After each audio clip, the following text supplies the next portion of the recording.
Students, आज हम ऑक्सीकरण संख्या निकालना सीखेंगे। जैसे मान लीजिए कुछ एक एग्जाम्पल है H2O और हमको यहाँ O पर अंडरलाइन कर दिया, मतलब पूछा कि ऑक्सीजन की ऑक्सीकरण संख्या बताइए कि H2O में क्या है।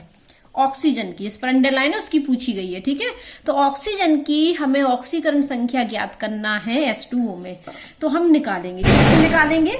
सबसे पहले ये नियम है कि जिसकी हमको ऑक्सीकरण संख्या निकालनी होती है उसको हम x मान लेते हैं। क्या मान लेते हैं? x। और हाइड्रोजन की होती है +1। हमने आपको नियम पढ़ाया था, याद कीजिए नियम में, कि हाइड्रोजन की ON कितनी होती है? +1। ये जो हम ऑक्सीकरण संख्या ज्ञात करना आज सिखा रहे हैं, तो उनके लिए हमें ये 4-5 जो नियम थे वो पता होना चाहिए। तो हाइड्रोजन की ऑक्सीकरण संख्या +1 होती है। सिर्फ किसमें नहीं होती? क्षारीय हाइड्राइड में, उसमें -1 होती है, लेकिन 99% तो +1 ही होती है, सिर्फ इसको छोड़कर। तो हाइड्रोजन की ऑक्सीकरण संख्या +1 होती है, सिर्फ क्षारीय हाइड्राइड को छोड़कर। क्षारीय हाइड्राइड में -1 होती है। तो हम हाइड्रोजन की तो जानते हैं कितनी होती है? +1। ऑक्सीजन की हमको निकालना है। और एक नियम और था कि यौगिक में, ये यौगिक है ना H2O, तो इस यौगिक में या किसी भी यौगिक में सभी परमाणुओं की ऑक्सीकरण संख्या का बीजीय योग 0 होता है, यदि इस यौगिक पर कोई आवेश ना हो। तो बीजीय योग क्या होता है? 0। तो ये H2O एक यौगिक है और इसमें परमाणु है हमारे ऑक्सीजन और हाइड्रोजन, 2 हाइड्रोजन और 1 ऑक्सीजन। तो 1 ऑक्सीजन और दोनों हाइड्रोजन की यदि हम ऑक्सीकरण संख्या का योग करें तो वो 0 होगा, 0 होता है। नियम था क्योंकि कि यौगिक में सभी परमाणुओं की ऑक्सीकरण संख्याओं का बीजीय योग 0 होता है। तो नियम क्या है? क्वेश्चन समझिए कि H2O में हमें O की ऑक्सीकरण संख्या ज्ञात करनी है, जिस पर अंडरलाइन है, तो उसको क्या मानेंगे हम? x। तो हम करते हैं, सबसे पहले इसको मान लिया। हाँ, हाइड्रोजन की कितनी होती? +1। और हाइड्रोजन है कितने? 2, तो हम लिखेंगे 2 × +1। हाइड्रोजन की होती है ऑक्सीकरण संख्या +1 और कितने हाइड्रोजन है? 2, तो 2 का गुणा कर दिया। अब हम लगाएंगे प्लस, क्योंकि बीजीय योग हमें क्या पता है? सभी किसी यौगिक में सभी परमाणुओं की ऑक्सीकरण संख्या का योग 0 होता है, तो वो नियम लगा रहे हैं, तो प्लस कर दिया। और ऑक्सीजन की कितनी मानी हमने? x। बराबर में हम क्या कर दें? 0, क्योंकि किसी यौगिक में सभी परमाणुओं की ऑक्सीकरण संख्या का बीजीय योग 0 होता है। तो हमने O की ऑक्सीकरण संख्या क्या मान ली? x, तो उसको ऑक्सीकरण संख्या लिख दी। हाइड्रोजन की बने कितने हाइड्रोजन है? 2, तो इनका बीजीय योग क्या होगा? 0। तो इसी नियम से हम लगा देते हैं, 2 एकम 2 और प्लस क्या है? x बराबर में 0, तो x बराबर क्या आ गया? -2। और x हमने क्या माना था? ऑक्सीजन की ऑक्सीकरण संख्या, ऑक्सीजन की ऑक्सीकरण संख्या, तो कितनी निकली ऑक्सीजन की ऑक्सीकरण संख्या? -2, यहां से निकल आई। x बराबर -2 और x हमने क्या मान के चले थे? यहां लिख भी सकते थे, माना कि ऑक्सीजन की ऑक्सीकरण संख्या x है। ठीक है, तो ये ऑक्सीजन की ऑक्सीकरण संख्या निकल आई H2O में। अब हम एक और एग्जाम्पल करते हैं, एक और एग्जाम्पल, जैसे कि ये दूसरा एग्जाम्पल है SO4 और इस पर है 2- सल्फेट आयन है और हमसे पूछी कि सल्फर की बताइए।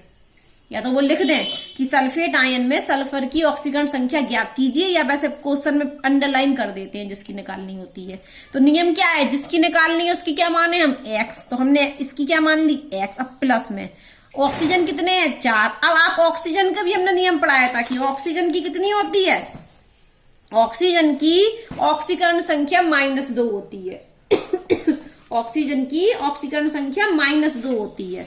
ये देखिए, तो कितने ऑक्सीजन है? 4, तो 4 में हम किसका गुणा करेंगे? -2 में। अब यहाँ इनका बीजीय योग क्या होना चाहिए? 0, लेकिन यहाँ 0 नहीं होगा, क्योंकि इस पर क्या है? आवेश। तो जितना आवेश होगा उसको लिख देंगे। तो कितना आवेश है? -2, तो 0 नहीं लिखेंगे, -2। हम इसको सॉल्व कर लें तो ये x का x रहेगा, ये 4 दूनी 8 हो जाएगा, तो -8 बराबर में -2। अब हम इसको लेफ्ट हैंड साइड से राइट हैंड साइड पर पक्षांतर कर दें तो ये -2, ये 8 किस में हो जाएगा? +8। तो x बराबर क्या हो जाएगा? 8 और 2 +6। और x क्या थी हमारी? सल्फर की ऑक्सीकरण संख्या। तो हम लिख देंगे SO4 2- में सल्फर की S की ON, या तो पूरा लिखें ऑक्सीकरण संख्या कितनी निकली? +6।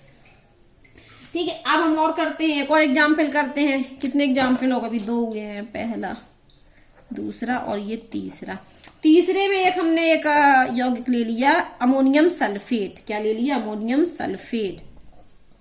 ठीक है, ये यौगिक हमें दे दिया गया और हमसे कहा गया कि इस यौगिक में, अमोनियम सल्फेट में, इस साल्ट में नाइट्रोजन की ऑक्सीकरण संख्या ज्ञात कीजिए। किसकी, नाइट्रोजन की ऑक्सीकरण संख्या ज्ञात कीजिए। तो नियम सुनिए, नाइट्रोजन की मान ली हमने x, और हाइड्रोजन की कितनी होती है, +1। कितने हाइड्रोजन, 4, तो +4 × 1। ठीक है, अब NH4 कितने हैं, 2, तो इस पर हमने ब्रैकेट लगा दिया और 1 2 का गुणा और कर दिया। वापस सुनिए, नाइट्रोजन की क्या मान ली, x, हाइड्रोजन की कितनी होती, +1। कितने हाइड्रोजन, 4, तो 4 में 4 का गुणा कर दिया 1 में। अब NH4 कितने हैं, 2, NH4 होल ट्वाइस, तो हमने बाहर 1 और 2 का गुणा कर दिया। अब हम लगाएंगे प्लस। सल्फर की कितनी होती है, 6, और प्लस लगाया। वो ऑक्सीजन की कितनी होती है, -2। कितने ऑक्सीजन, 4, तो 4 × -2, और बराबर में क्या चलेगा, 0। इसको हम सॉल्व कर लें तो ये तो होगा हमारा x + 4, और गुणे में क्या चल रहा है, 2। अब प्लस में ये 6 और ये 4 दूनी 8, तो -8 बराबर में 0। अब इसको सॉल्व करें हम तो ये ब्रैकेट खोल रहे हैं, ये 2x, 4 दूनी 8, प्लस में 6 और -8 बराबर में 0। प्लस -8 क्या होगा, कैंसिल हो गए, तो यहाँ पर बचा 2x + 6 बराबर 0। तो 2x बराबर -6, पक्षांतर कर दिए 6 का हमने, तो x बराबर -6 बटे में 2। तो यहाँ पर x का मान आने वाला है -3, और -3 क्या है, x क्या माना था, नाइट्रोजन की OS, तो ये नाइट्रोजन की क्या निकल आई, ON बोले या OS बोले, -3। ठीक है, 2-3 हम और लगा लेते हैं, फिर वो आपको करना पड़ेगा एक्सरसाइज में जो दिए गए हैं। ठीक है, चौथा एग्जाम्पल हमें दिया गया है KMnO4। ठीक है, और हमसे पूछी है कि MnO4 में Mn की ऑक्सीकरण संख्या। हाँ, एक बात और सुन लीजिए, हाइड्रोजन की +1 होती है, और जो क्षारीय धातु होती हैं उनकी भी क्या होती है, +1। लिख लेना, क्षारीय धातुओं की ऑक्सीकरण संख्या +1 होती है, और क्षारीय मृदा धातुओं की ऑक्सीकरण संख्या +2 होती है। क्यों होती है, क्योंकि ये क्षारीय धातु क्या बनाते हैं, K+, Na+, और हमने कहा था कि मोनो एटॉमिक जो आयन होते हैं उन पर जो आवेश होता है वही उनकी ऑक्सीकरण संख्या होती है। तो याद करने का तरीका है कि क्षारीय धातुओं की +1 होती है और क्षारीय मृदा धातुओं की +2 होती है।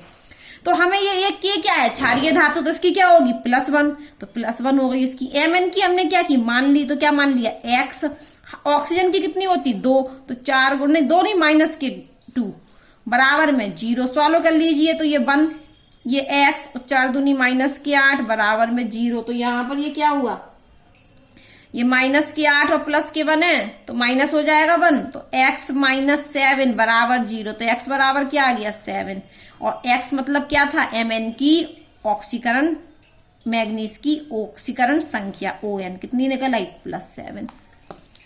एक और कर लेते हैं हम, सिंपल सा HCl में Cl की पूछी गई है, ये तो बहुत सिंपल है। HCl में किसकी पूछी गई, Cl की। HCl में Cl की पूछी गई है, तो हाइड्रोजन की कितनी होती, +1, और Cl की पूछी गई हमने मान ली x, तो बराबर में क्या कर दिया, 0। तो x बराबर क्या आया, -1, तो Cl की ON कितनी निकली, -1। तो ऐसे पूछा जाता है कि यौगिक दे दिया जाता है और एक परमाणु की हमसे ON पूछी जाती है, ऑक्सीकरण संख्या पूछी जाती है। और अब यहाँ एक और ले लेते हैं, HClO4 में Cl की बताइए। अभी HCl में Cl की पूछी थी, अब HClO4 में Cl की पूछी है, तो क्या करेंगे हम, हाइड्रोजन की कितनी होती है, +1 हम जानते हैं। Cl की पूछी गई है, निकालनी है, तो हम क्या मान लें इसको, x। ऑक्सीजन की कितनी होती है, -2, लेकिन कितने ऑक्सीजन है, 4, तो 4 × -2, और कोई आवेश तो है नहीं, तो बराबर में क्या चलेगा, बीजीय योग 0। तो ये 1 + x, 4 दूनी 8, -8 बराबर में 0। इसको ये -8 और +1 -7 होंगे, और -7 का यदि हम पक्षांतर करेंगे लेफ्ट हैंड साइड से राइट हैंड साइड पर ले जाएंगे तो ये +7।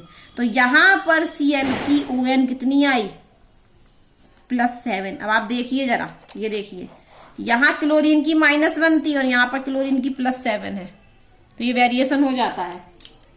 अब हमसे पूछा जा रहा है एक और देखिए आप, ClO2 में किसकी, ClO2 में Cl की ऑक्सीकरण संख्या। तो हम Cl को क्या मान लें, x, Cl को क्या मान लें, x। ऑक्सीजन की कितनी होती, -2, और कितने ऑक्सीजन, 2, तो 2 गुणे -2 बराबर में 0, तो x बराबर -4 बराबर में 0, तो x का मान कितना आया, 4। तो ये भी हमारी क्या निकली, Cl की ON। अब कितनी निकली Cl की ON, +4। तो हम जानते हैं कि जो हैलोजन तत्व होते हैं, हैलोजन परमाणु होते हैं, उनकी सामान्यतः -1 होती है, लेकिन Cl+1 भी ऑक्सीकरण अवस्था को प्रदर्शित करता है इस कंपाउंड में, और +4 को भी करता है इस कंपाउंड में। ठीक है, अब हम निकालते हैं, एक दो और कर लेते हैं। यहां हम निकाल रहे हैं Na2Cr2O7। ठीक है, और इसमें पूछी गई हमसे क्रोमियम की, ये एक यौगिक है Na2Cr2O7, और क्रोमियम की ऑक्सीकरण संख्या हमसे पूछी गई है। तो सबसे पहले तो ये सोडियम क्या है, क्षारीय धातु, और क्षारीय धातु की कितनी बताई थी हमने, +1, तो +1 होगी सोडियम की, क्योंकि सोडियम क्या बनाता है, Na+, तो मोनोएटॉमिक आयन पर जितना आवेश होता है वही उसकी ऑक्सीकरण संख्या होती है। तो यहाँ पर तो क्षारीय धातु Na है और इसकी +1 होती है, कितने हैं सोडियम, 2, तो 2 गुणे 1। अब हम क्या लगाएंगे, प्लस, और क्रोमियम की कितनी मान ले, x। लेकिन बेटा अभी देखो हम x ही x मान रहे थे, लेकिन इस बार क्या है, Cr2, तो हम कितना लिखेंगे, 2x। ठीक है, अब प्लस में 7, नहीं, ऑक्सीजन की कितनी होती है, -2, ऑक्सीजन की कितनी होती है, -2, तो कितने हैं ऑक्सीजन, 7, तो 7 गुणे -2 बराबर में क्या चलेगा, आवेश तो कोई है नहीं, अगर माइनस आवेश होता तो हम उतनी माइनस लिख देते, ऑक्सीकरण संख्या बीजीय योग, प्लस का आवेश होता तो हम प्लस में कर देते, लेकिन यहाँ तो कोई आवेश नहीं है, तो बीजीय योग क्या होगा, 0। इसको सॉल्व कर लीजिए, तो 2 एकम 2, ये 2x रहेगा, और 7 दूनी 14, -14 बराबर 0, और ये क्या होगा, 14 और 2 कितने हो जाएंगे, -12, और -12 हम वहां ले जाएंगे तो +12, तो यहाँ पर 2x बराबर आएगा +12, और x बराबर आ जाएगा 6, 2 से भाग दे देंगे, और x क्या है, क्रोमियम की ON। ठीक है, +6। ठीक है, अब हम एक दो और कर लेते हैं।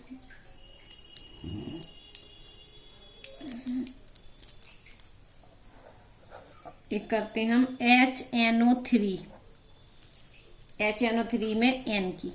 ठीक है, नाइट्रोजन की, तो हाइड्रोजन की कितनी माने हम, कितनी होती है, 1, नाइट्रोजन की मान ली हमने x, और ऑक्सीजन की कितनी होती, -2, तो 3 गुणे -2 बराबर में 0, तो ये 1 + x, 3 दूनी 6, -6 बराबर में 0, -6 और +1 क्या होंगे, -5, और -5 को हम लेफ्ट हैंड साइड से राइट हैंड साइड पर ले जाएंगे तो +5, तो x का मान क्या आया, +5, तो यहाँ पर +5 आया, मतलब नाइट्रोजन की ON कितनी हुई, +5। एक और करते हैं हम जल्दी से, HNO2 में, ये HNO3 था, अब HNO2 में, और किसकी पूछी गई है, फिर से पूछी गई है नाइट्रोजन की। तो फिर क्या होगा, हाइड्रोजन की मानी हमने +1, नाइट्रोजन की मानी हमने x, और ऑक्सीजन की होती है -2, तो 2 गुणे -2 बराबर में 0, तो x, ये 1 प्लस में, और ये 4 दूनी -4 बराबर में 0, -4 और ये +1 कितना हो जाएगा, -3, और -3 वहां जाएगा, तो x बराबर +3। तो क्या आ गया हमारा, नाइट्रोजन की ON कितनी, +3।